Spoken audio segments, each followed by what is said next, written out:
Our unit is now nearing its end, and one of the tools of the trade that we need in algebra is changing the subject of the formula. So we'll be revising this today. But first, I want you to think about the following two questions. What's the difference between an equation and a formula? Think about that, research it, and write it down in your notebooks. Another question that you want to revise and to consider at the end of this video is, how is changing the subject of the formula related to solving an equation? You may be able to answer that after looking at the few examples that I will present in this video. First of all, let's consider what it means that something is the subject of the formula. Consider this. In this case, y is expressed in terms of x. It's true that there is an x squared term here and an x, but the only variable that exists on this side is x, irrespective of its power. So we say that y is the subject, or we say that y is given in terms of x. Consider the other example. A equals bv plus 3m. In this case, we only have a on the left-hand side, nothing else, and we have a host of other variables on the right. So it would not be very convenient to say that a is given in terms of b, v, and m. It's much easier to say that a is the subject of the formula.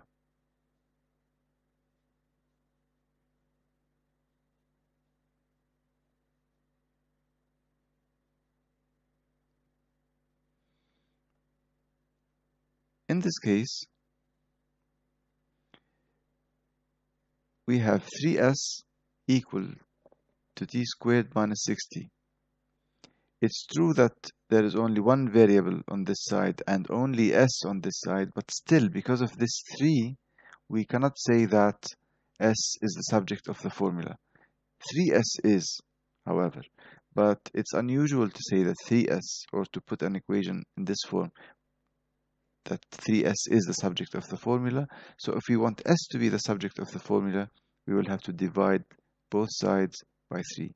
So s equals t squared minus 6t over 3. And finally,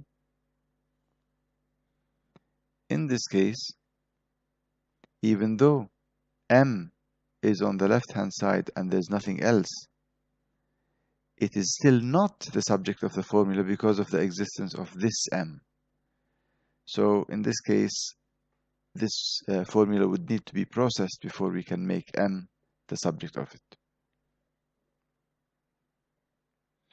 Let's look at some examples. Let's say we want to make x the subject of the formula.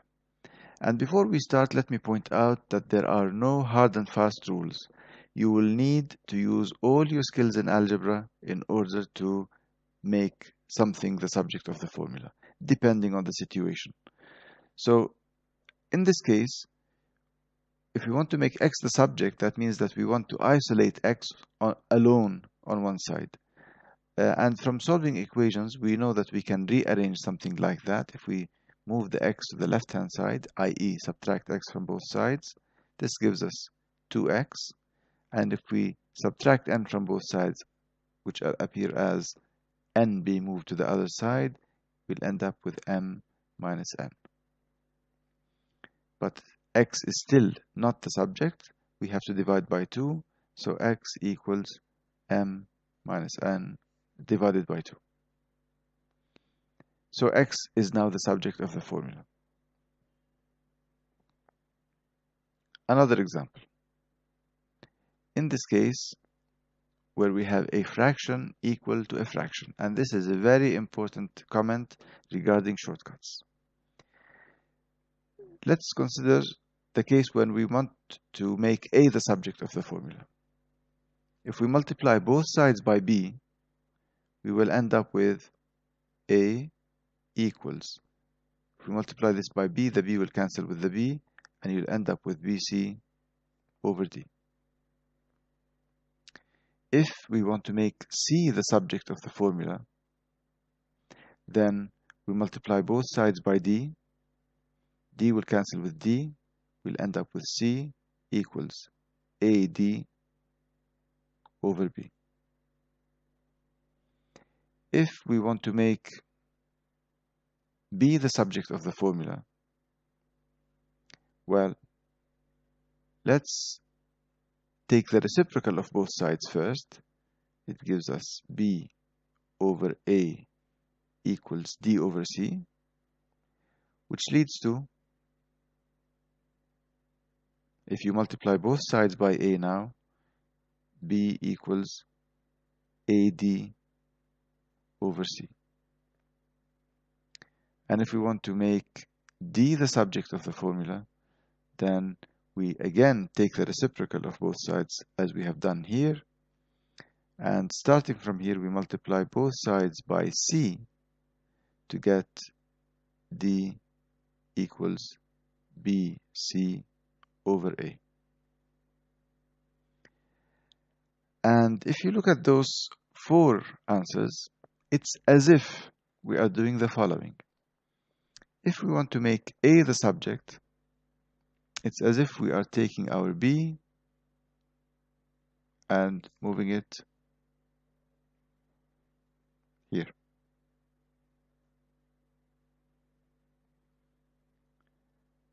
So it becomes a equals bc over d. If we want to make c the subject, it's as if we're taking our d and moving it across the equal sign from the numerator of one fraction, from the denominator of one fraction to the numerator of another. So we end up with c equals ad over b. If we want to make b the subject, however, we are doing the following. b is moved from the denominator of one fraction to the numerator of the other.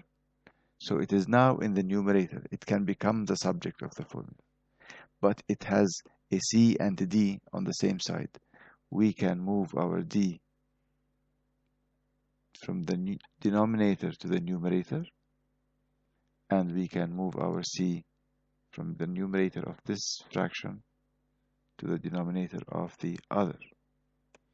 So b equals ad over c, just as we have seen. This trick shows us that if we have a fraction of the form a over b equals c over d, then we can move a between here and here. D can move between those two places as well, and b and c can move between those two places as well. This saves you a lot of time because you usually multiply and then divide and so on. So you just swap places and it becomes a lot faster. We can take this a little bit further, and let's say you want to make b the subject. Let's do this in blue. You want to make b the subject. Well, b is in the numerator. It can stay put right where it is, but we want to get rid of the a, c, and d. C and d are in the denominator here. They can move right up to the numerator here.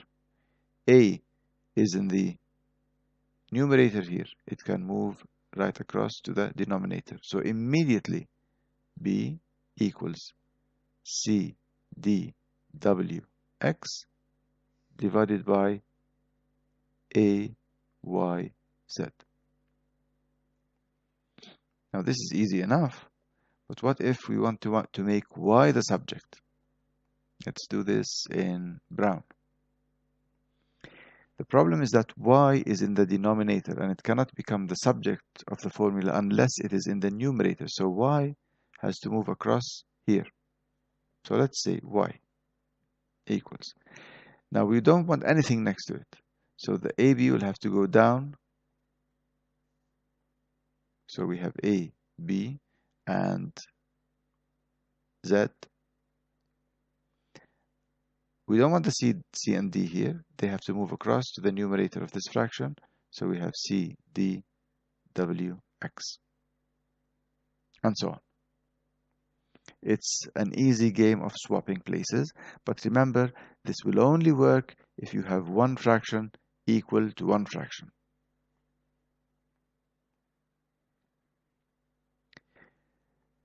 Now let's consider this example. If we want to make x the subject of m times x plus y equals n, we can begin by thinking about it in the following way. We want to isolate x, but x is inside a bracket. Now the bracket is necessary because m is multiplied by the bracket. So if we divide by m, we will end up with x plus y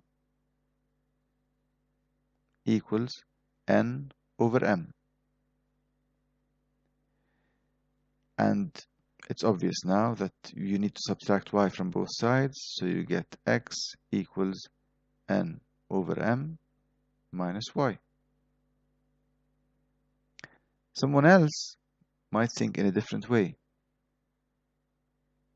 And you could say, I want to expand this bracket because I will isolate x even though it will be attached to an m multiplied to it, but I don't have a bracket anymore. So mx plus my equals n. We want to isolate the x term, so we subtract my from both sides. Mx equals n minus my. And to make x the subject, we need to divide both sides by m, giving us x equals n minus my divided by m. And looking at the two answers, you may think they are not the same. But actually they are equivalent forms, because if you simplify this by multiplying y by m over m, you will end up with the fraction n minus my divided by m. It doesn't matter which form you get.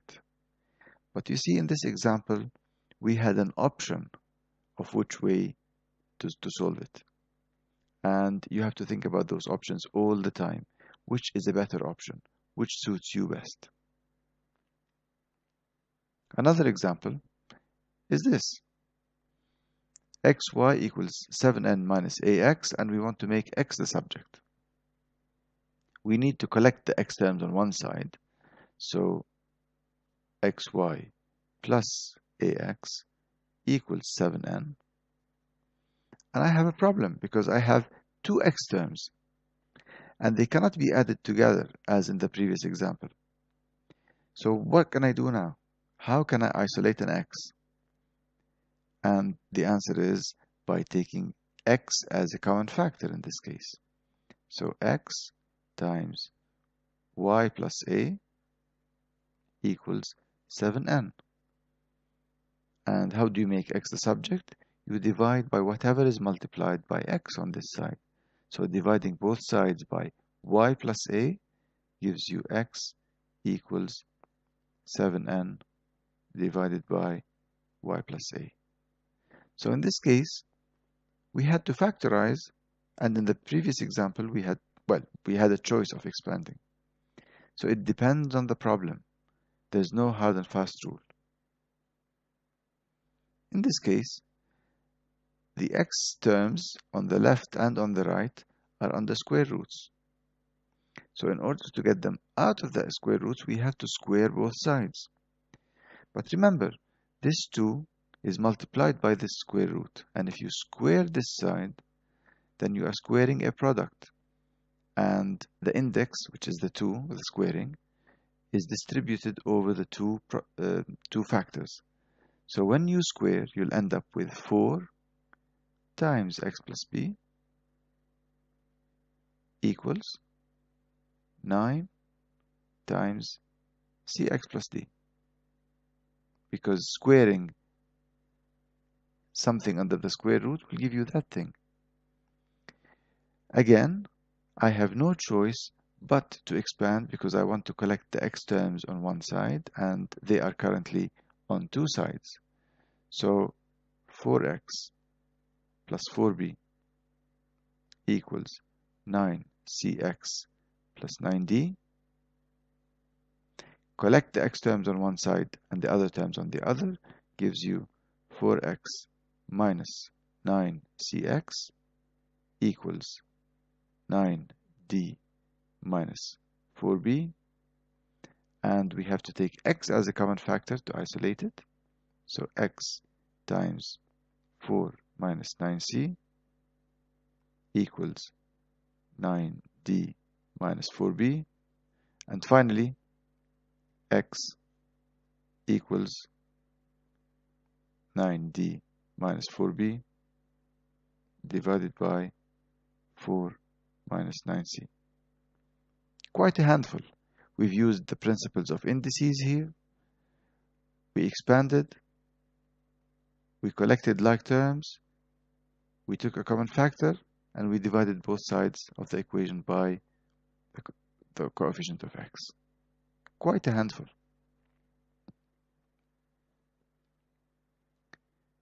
Again, let's make s the subject of this formula. We find that s is isolated under the square root multiplied by 2.